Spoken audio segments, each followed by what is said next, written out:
matter what, I feel great.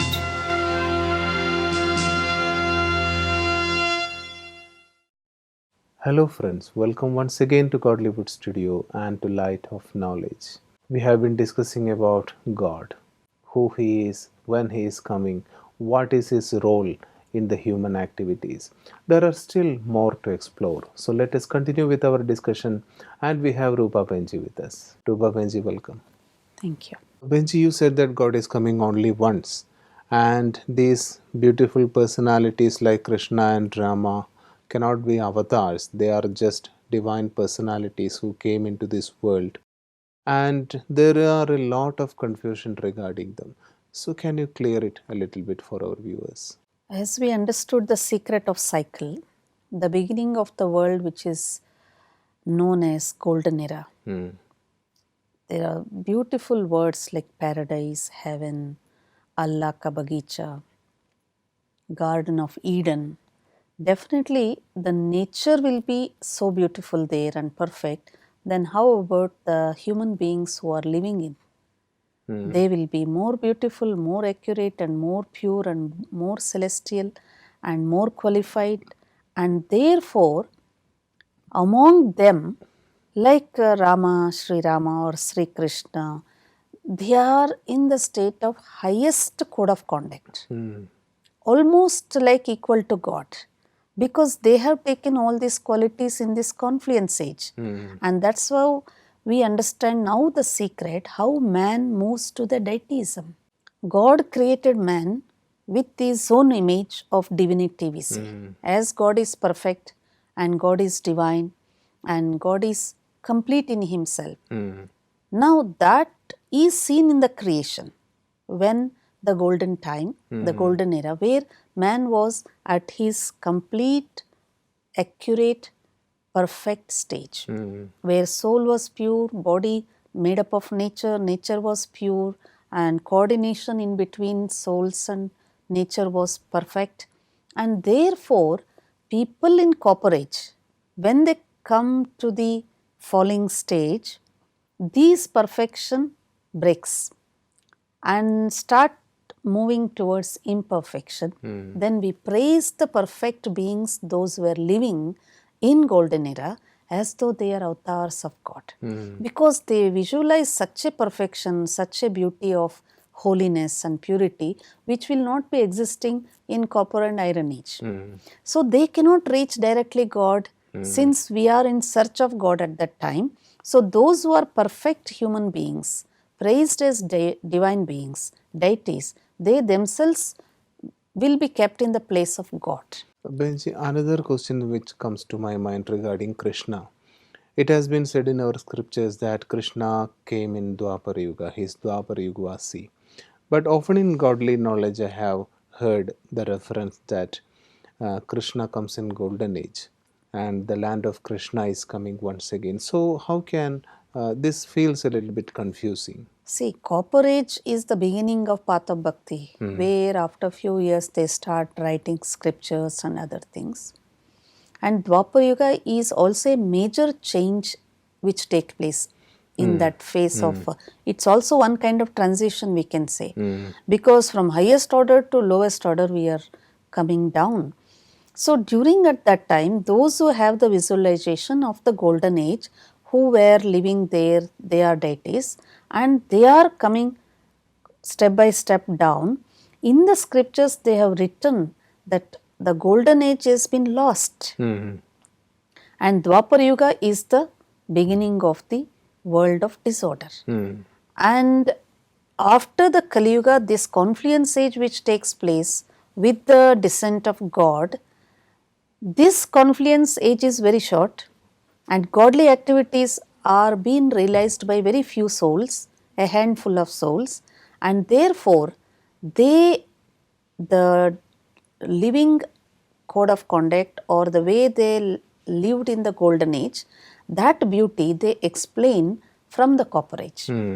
Otherwise, this sequence is taking place at the end of this Kali Yuga, the confluence age, which is known as diamond age, where again the rejuvenation of man into human beings, into deity beings takes place. And one more secret here, the God's biography.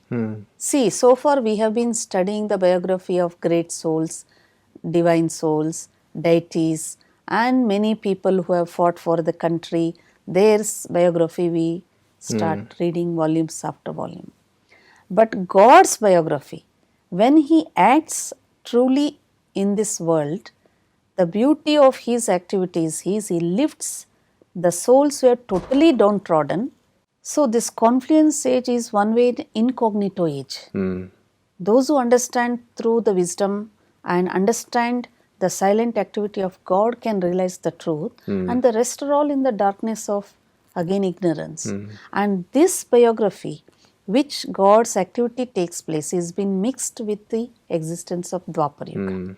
And one more thing, Dwapar Yuga is actually a beginning of falling. At that time, if Krishna comes, then there should be golden age next. So therefore, this is the time which is been given in the scriptures has been mixed with the confluence age, the details and the beauty of the activities what God does now with Krishna, the one who was perfect in the golden age. It is all about being perfect once again. Yes. Krishna is also called, I have heard, 16 degrees complete. So you mean to say that no one coming in Dwapar Yuga can be 16 No, degrees Dwapar complete? Yuga, people who are there, they will be some saints and the philosophers, they try to visualize what was in the past and what will be in the future. So those who could understand whatever the limited, the wisdom they had, they started writing the history of the biography of deities with their limited intellect, and the way they expressed was also misunderstood later. And misconception took place as generation after generation they started reading the same. And the present confluence age which is taking place in the world cycle, God directly descends now in order to create a perfect world of Krishna once again. Krishna is a personality who is adorned with all qualities absolute. Like that's why we praise Krishna is a perfect soul. If at all God has created man with his perfection, the Krishna soul is the example. Therefore, in Brahma Kumaris, we show Krishna with so much of adornment and we explain the qualities which Krishna soul was holding as 16 celestial degrees of purity. That is completion. And second highest quality was 100% wiseless. And third quality we say 100% ahimsa paramo dharma, total non-violent. And fourth we say maryada purushottam, highest code of conduct. And he is full with all divine qualities. So what God's knowledge helps man, was in golden age only one Krishna was existing? No, many souls will be there. But to give example, we show one first soul. You mean to say that majority of the population living there will be having the qualities of Krishna? All souls, according to their degrees may vary, but everybody will be pure, everybody will be viceless, everybody will be adorned with the divine qualities. But how did they get that qualities?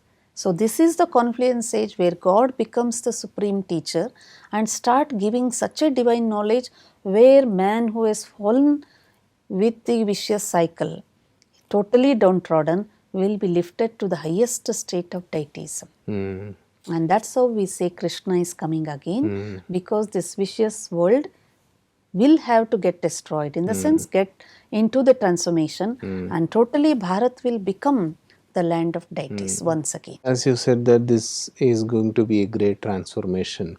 And as I understand, the transformation is not going to be as smooth as we think, because it is from the lowest level we are going to the highest level. So some intermediate problems will be taken place, as it is said in scriptures about a big flood is coming and the whole world will be submerged in it. How far it is true, and What is actually going to happen? Annihilation, we say as pralaya, all such words we use. Actually, the change takes place even in the confluence of golden and silver. There will be a lot of changes in nature. That's why we don't get the wealth and the beauty and also the valuable asset of the golden age is not to be seen now. See, we souls having direct relation with the nature resources. As is the quality of soul, so is the quality of nature we can hold or we can get. So, the degradation of values in souls, degradation of the quality in nature, it goes simultaneously parallel. So, now what is happening? Iron Age, where we souls have lost all our purity and filled with so much of viciousness and so many crimes, and man is simply committing so many sins.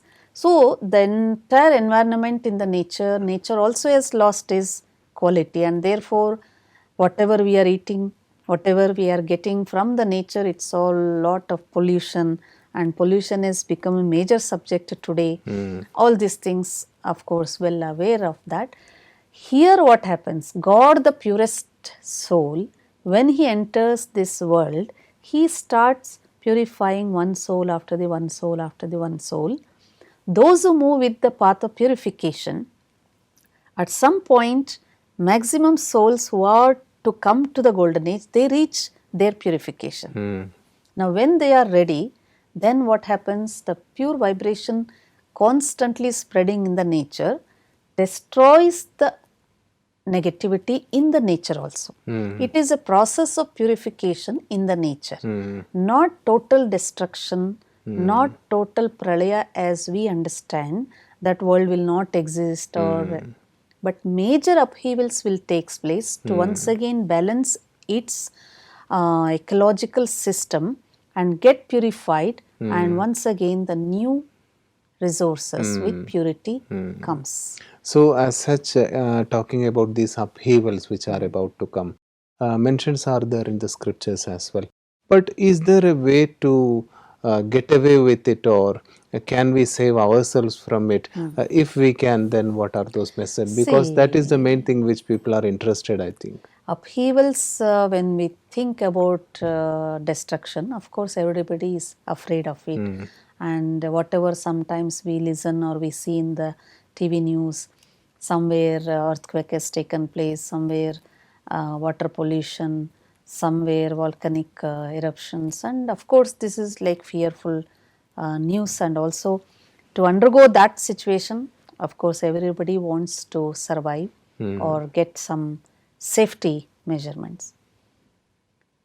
First of all, God teaches us to make your soul pure, and that passes the pure vibration to the body, which body is also made up of 5 elements.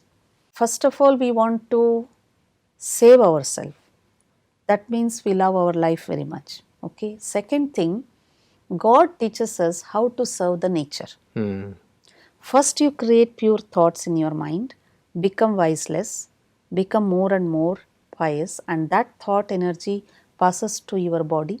This body is also made up of with the help of 5 elements.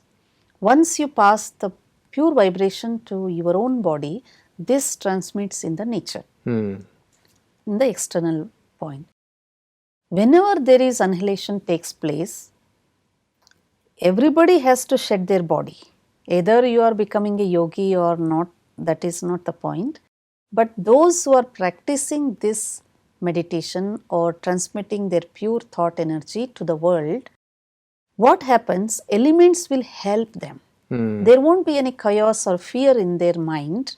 Even there is something like that it is happening, they can remain stable, allow their thoughts again to transmit in the outer world and think of God, and naturally with love they can leave their body and go to Paramdham, because they have to come to the new world order once again. So this is a method where we are helping the nature, helping ourselves, and also we are helping others who are not aware of this.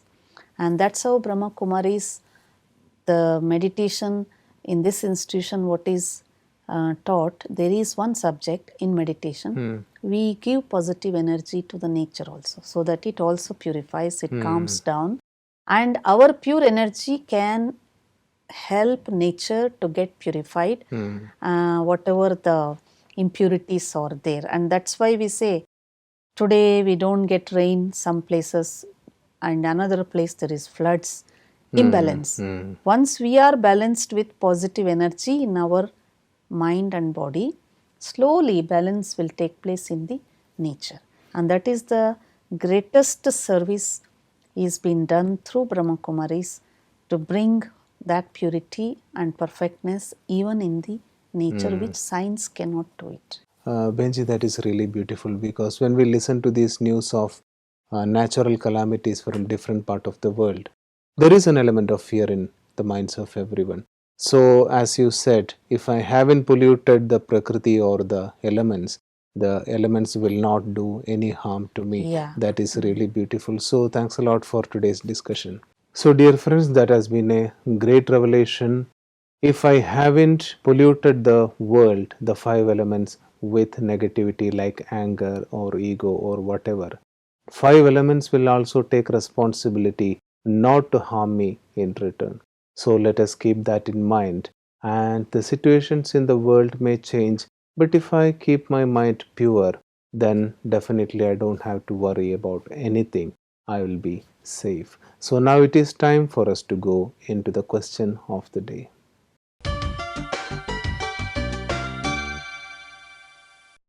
Sir, myself is Subhash Chandra Gupta. I am from Haryana district Jind. I am headmaster. I am very surprised to see about the maintenance, discipline, and all type of facility which are available here. What are the supreme power by which this process is going on? That is a common question of everyone coming to the headquarters, especially of Brahmakumaris, and looking into the administration. Nobody seems to give order to anyone, but everything is moving very smooth. So, what is behind this beautiful administration? The very first beauty of this administration, people who are engaged here in their own duties, they have an attitude that I am serving. And though we have people who are responsible, seniors, and under whose guidance everybody takes care of their activities, they have a relationship like a family. So God is the Supreme Father, we are all brother souls, and everybody respects each other as our brothers and sisters, though they have their departments, and everybody will be given certain responsibilities, and everybody is working for a same cause with same attitude. And though you see every individual has come from different parts of country and different culture, different religion, and even different abilities and different belief system, but here when they come they are all one, because they have taken one knowledge, remembering one father, doing for the same cause, and everybody is having the aim that I should put my ability to the maximum. So there is no need of pushing management. It's simply pulling. And everybody is masters in their own level, and nobody commands anybody, because every individual is a sovereign. They try to become self-sovereign, so I should do the best. And here, like a family atmosphere, we accept everybody as one divine family, and these awareness makes work easier. And even somebody is having any difficulty, they share with each other or take up the help, and the beautiful coordination. And Benji, I think no one is working here for salary. Everybody is giving their voluntary service.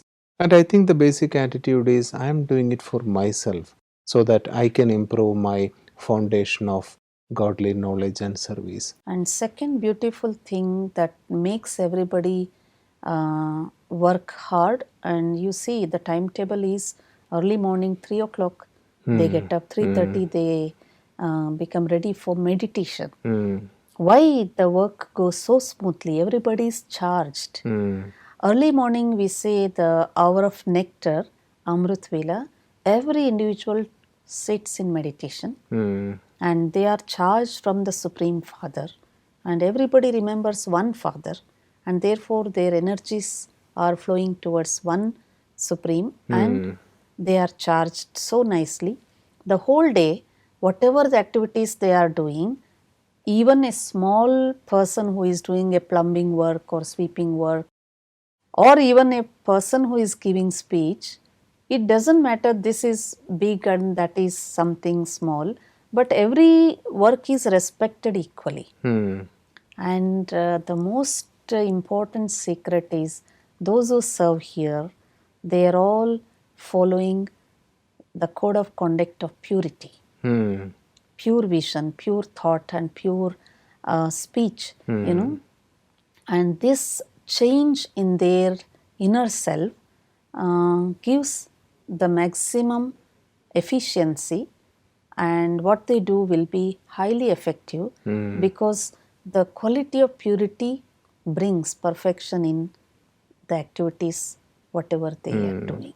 Along with that, the regular discourse which everyone is listening to, it is the same discourse for everyone wherever they are in the world. That also might be helping in a Yes, great because way. after morning, early morning meditation, everybody attends the class, that is godly knowledge will be read by one sister or brother, and the same godly knowledge which will be read around the globe at that day, at that particular time, or maybe time varies from person to person, place to place, but the teachings of the day will be the same to everybody. So everybody will be churning of the same knowledge and try to imbibe. It's not like we listen something and forget. No, here every day what we listen, we try to practically practice it throughout the day. And being a family, you see, at the end of the day, again there will be a small class to just share what did I do whole day and anything I want to imbibe more. And this beautiful concept of divine family under the canopy of God's sustenance, we all work together for the perfection of one cause. This is really something beautiful because almost 10 lakh of regular students where everyone follows the same meditation, the same spiritual discourse, and almost 10 lakh of people doing this every day in different part of the world is definitely going to make a beautiful change in the world. So dear friends, that has been something revolutionary, and that question has been beautifully answered. We can also bring about such a change in our family or in our factory, everywhere. There is no boss subordinate kind of relationship. Everyone is considered as equal, even though in talents and in abilities we vary from individual to individual, but we are children of one God and our task is one, the rejuvenation of the old to the new. So now we go to the last part of our session, that is the attitude, virtue and contemplation part.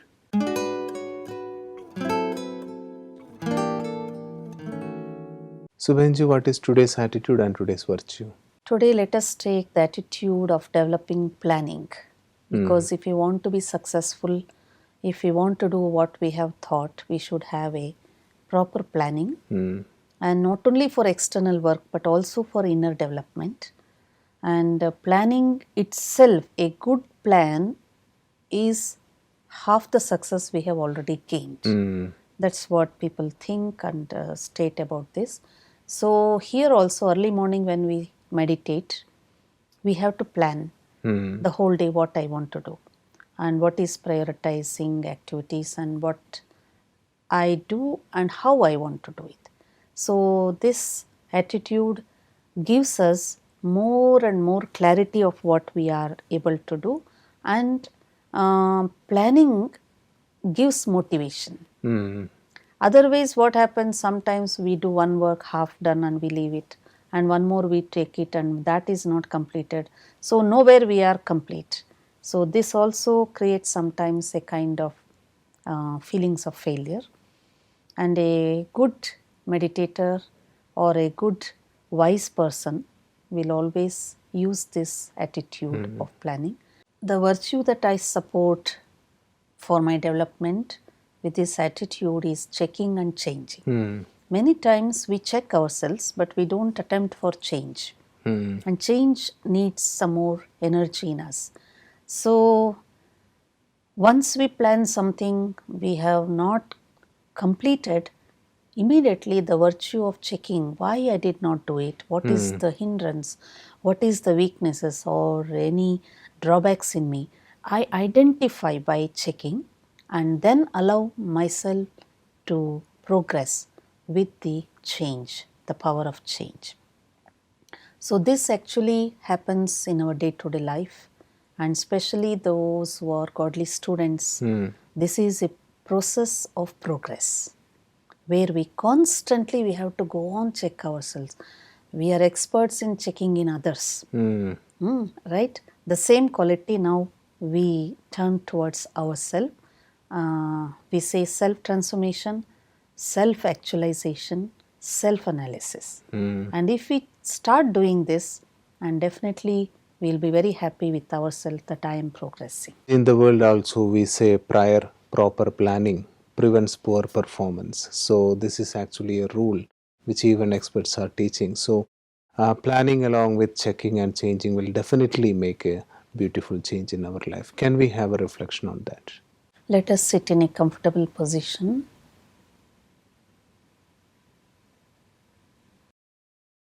Allow your mind to be free from all other disturbances for a while.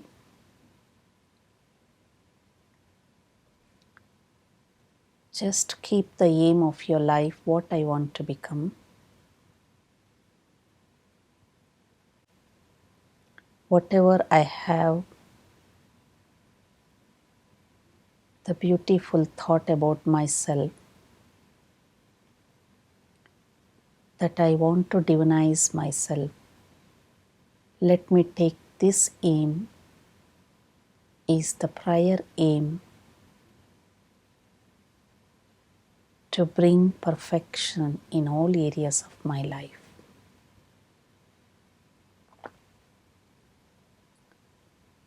For this I plan my thoughts,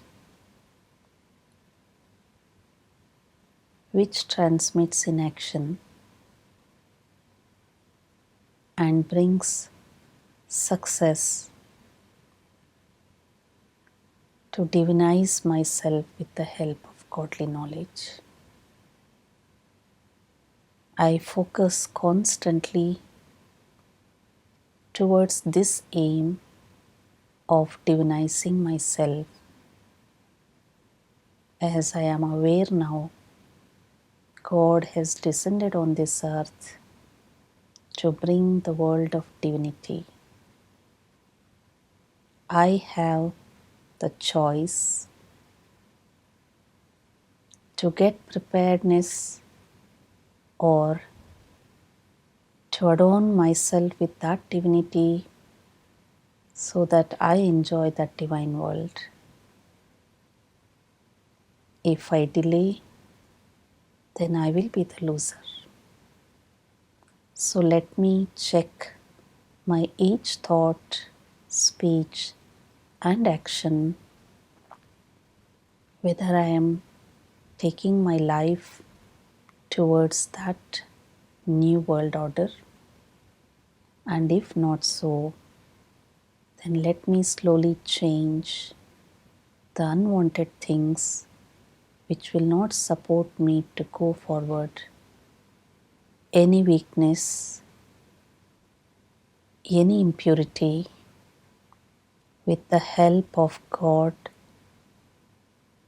and His knowledge, I start rejuvenating myself first, and that in return helps the godly task of rejuvenation. So I feel very happy that I have been the instrument. I can also be a helper for the divine task of God which is taking place in this world. Om Shanti. Thanks a lot, Behenji. As usual, that was a wonderful way of discovering ourselves. And every day by this practice, I think we will reach the final aim of complete transformation. Thank you very much once again. Thank you. Dear friends, that has been a revealing journey as usual. We have discovered that checking ourselves and changing is the only way for that transformation. Even if I'm a child or a youngster or even an old person, there is still room for change. And let us all focus our scattered energies which we put on people, things, or situations. Let us bring back the focus to me, and my change is the basis for the change of the world. As Gandhi put it beautifully, be the change you want to see in the world. We all know about these beautiful, wise sayings, and now it is time to bring it into practical. So, thanks a lot for joining. And any queries, any suggestion, please feel free to write to us, email us, or call us in our number. Until we meet in the next episode, it's a goodbye from all of us.